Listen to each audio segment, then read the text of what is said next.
लोग साथ सुनाई नहीं के देता।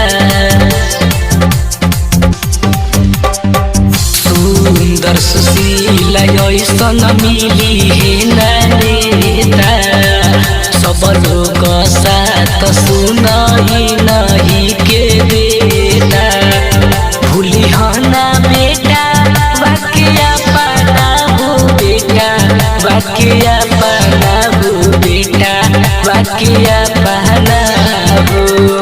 हमारा राहुल भैया प दीह वोट चाची, हमारा राहुल भैया प दीह वोट चाची, हमारा राहुल भैया प दीह वोट चाची।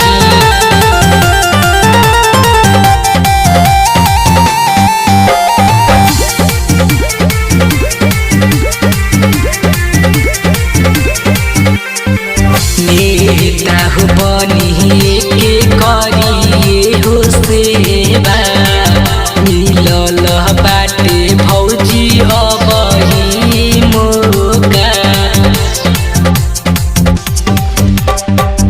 बनिए के नेता ताहर करिए हो सेवा, मिलल बाटे भौजी अब ही हो मौका।